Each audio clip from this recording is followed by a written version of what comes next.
సజీవుడైన యేసు క్రీస్తు నామమున మీ అందరికీ శుభోదయం. నేటి యొక్క ఆదివారము దేవుని యొక్క మందిరాన్ని వెళ్ళి ప్రభువుని స్తుతించవలసిందిగా కోరుకుంటున్నాం. పరలోక కుటుంబ పరిచయలు వచ్చేవారు ఉదయం 9 గంటలకే వ్యాన్లు సిద్ధంగా ఉంటాయి. ప్రతి వారు వాహనాల్లో వచ్చి ఆ యొక్క సౌకర్యాన్ని వినియోగించుకుని త్వరగా మందంగా రావాల్సిందిగా కోరుకుంటున్నాం.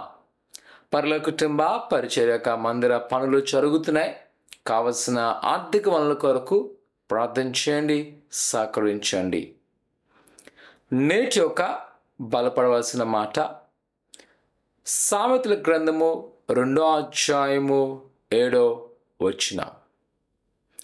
ఆయన యథార్థవంతులను వర్ధిల్లింపజేయును, యుక్త మార్గము తప్పక నడుచుకుని వారికి ఆయన కేడముగా ఉన్నాడు. మనము ప్రయాణిస్తున్న ఈ లోకంలో కొన్ని నిరుత్సాహాలు మనకు ఉంటాయి.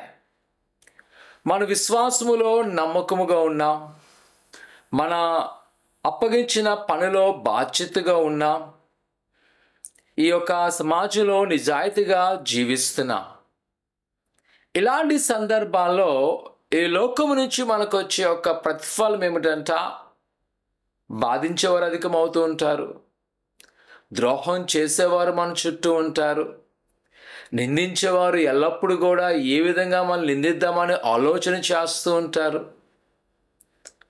వాటిని మనం చూస్తున్నప్పుడు మనకు అనిపిస్తుంటుంది, నేను ఇంత ప్రార్థనాపరంగా ఉన్నాను, ఇంత దేవుని యొక్క వాక్యం ప్రకారం జీవిస్తున్నాను, అయినా నాకెందుకు ఇలాంటి ఒక పరిస్థితి ఎదురవుతుందని. కానీ దేవుని యొక్క వాక్యం మనల్ని ప్రోత్సహిస్తున్నది, యథార్థవంత యొక్క మార్గములైన వర్ధిల్ల చేయును, యుక్తంగా నడుచుకున్న వారికి ఆయన కేడముగా ఉన్నాడు. నిజమే ప్రియ కుమార కుమార్తె, ఈ లోకము నేను అనగారిన వారుగా కింది స్థాయిగా నేను చూడొచ్చు, కానీ ప్రభు నేను జ్ఞాపకం చేసుకుంటున్నాడు, ఆయన మనల్ని వర్ధిల్పజేస్తున్నాడు.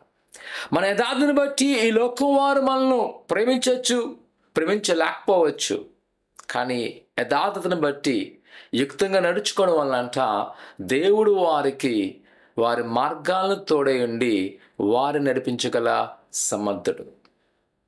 లోటి మనుషులను చూసి లేదా నీ పక్కవారు ఏదైతే తప్పుడు మార్గంలో వారిని బట్టి మనము నిందించుకోవాల్సిన అవసరం లేదు. కానీ మన విశ్వాసము ప్రభుదే నమ్మకంగా ఉందాం, ఎందుకంటే ఆయన మన మార్గాన్ని వర్ధిల్లింపచేయును.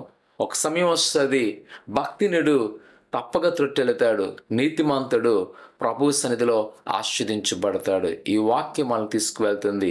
నీ నిజాయితీని, నీ విశ్వాసాన్ని, నీ నమ్మకాన్ని ఇంకా జాగ్రత్తగా భద్రపరచుకో, ప్రభు ఆశీర్దిస్తాడు. ప్రార్థన చేసుకుందాం. పరిశుద్ధుడా దేవానికి వందనాలు నాయనా, ఈ లోకం అంటూ వారు కాకుండా నీవంటూ వారుగా మమ్మల్ని పెంపొందింపచేయండి.